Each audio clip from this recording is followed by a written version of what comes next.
오늘은 오직 하나님께로만이라는 주제를 가지고 우리 말씀 함께 살펴보고자 합니다.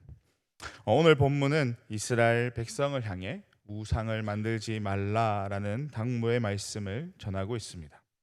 이렇게 당부하고 있는 이유는 하나님께서 우상을 만드는 것을 원하지 않으셨기 때문입니다. 성경을 통해 알 수 있듯이 이스라엘 백성은 애굽에서 400년이라는 시간을 종살이하여야 했습니다. 그 말은 수많은 우상이 존재하는 그 애굽의 문화에 익숙해져 있었다라는 것을 의미합니다. 하나님은 이스라엘 백성이 이러한 문화에서 벗어나기를 원하셨습니다. 그래서 이스라엘 백성을 향해 우상을 만들지 말라라고 당부하고 있는 것입니다. 출애굽 1세대가 광야에서 죽음을 맞이하긴 했지만 그들이 가지고 있는 문화가 2세대에게도 전해질 것을 알았기에 이같이 당부하고 있는 것입니다. 하나님은 어떤 근거로 우상을 만들지 말라라고 오늘 말씀하고 계신가요? 오늘 본문을 통해서 두 가지로 살펴보고자 합니다. 먼저 하나님은 당신의 이스라엘 백성 가운데 어떻게 나타나셨는지를 그 근거로 제시하면서 우상을 만들지 말라라고 말씀하고 있습니다. 본문 15절 말씀인데요. 우리 15절 말씀을 함께 읽겠습니다. 여호와께서 호렙산 불길 중에서 너희에게 말씀하시던 날에 너희가 어떠한 형상도 보지 못하였은즉 너희는 깊이 삼가라. 아멘. 하나님은 이스라엘 백성에게 말씀을 전하기 위해 호렙산에 나타나실 때도 어떠한 형상을 가지지 않으셨습니다. 단지 불길로 그들 가운데 나타나셨습니다. 이것은 하나님이 그들과 함께 하고 계심을 나타내기 위한 것이었습니다. 하나님은 이스라엘 백성이 출애굽한 그때부터 그들과 계속해서 함께 동행하셨습니다. 낮에는 구름 기둥으로, 밤에는 불 기둥으로 그들과 함께 하셨습니다. 정해진 형상 없이 하나님은 계속해서 그들과 함께 하셨습니다. 이렇게 하신 이유는 이스라엘 백성이 언제든지 하나님 앞에 나올 수 있도록 하신 것입니다. 만일 하나님의 형상이 있다면 그들이 광야길을 가는데 어려움이 있었을 것입니다. 그리고 서로 그 형상 주변에 머물려고만 했을 것입니다. 하나님이 이러한 것들을 원하지 않으셨습니다. 오히려 이스라엘 백성들이 자유롭게 하나님 앞에 나오는 것을 바라셨습니다.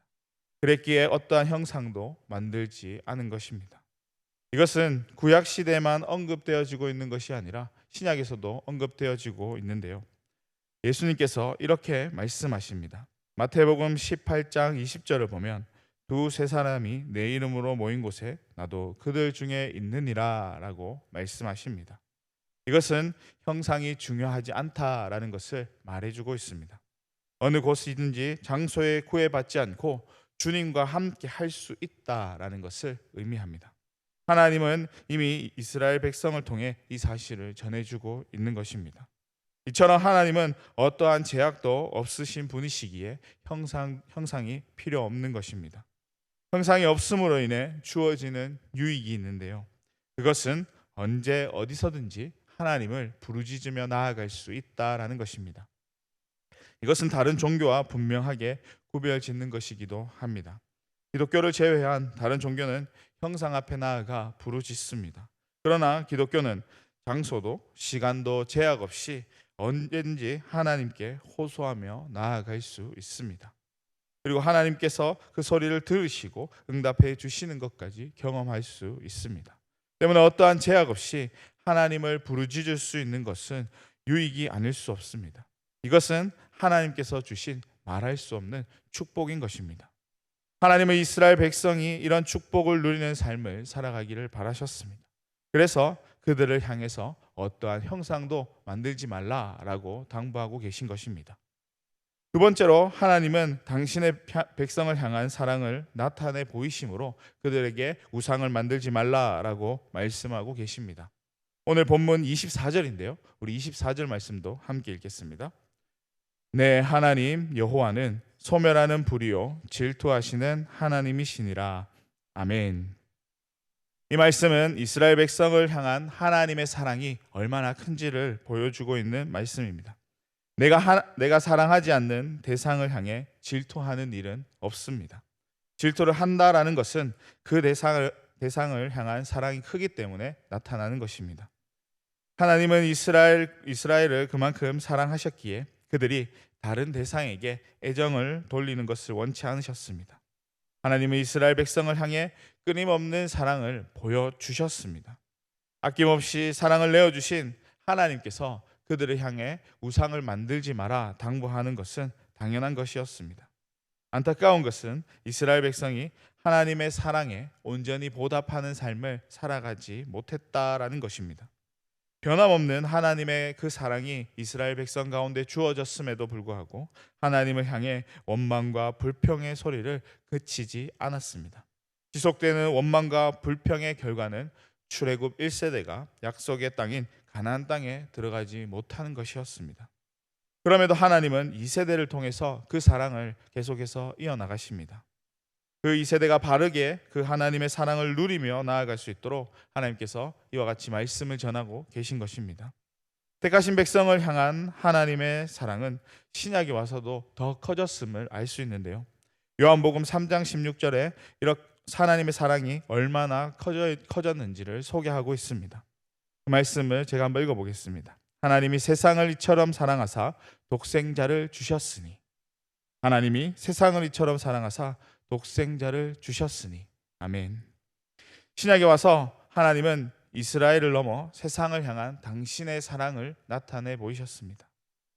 한 민족을 향한 사랑을 넘어 온 인류를 향한 사랑을 나타내신 것입니다. 이로 말할 수 없는 하나님의 그 크신 사랑이 이 세상 가운데 선포된 것입니다. 하나님이 말할 수 없는 사랑을 베푸셨음에도 모든 이들이 이 사랑을 다 깨닫지는 못하는데요. 이것을 깨달을 수 있는 사람은 독생자를 믿는 자만이 그 사실을 깨달을 수 있게 됩니다.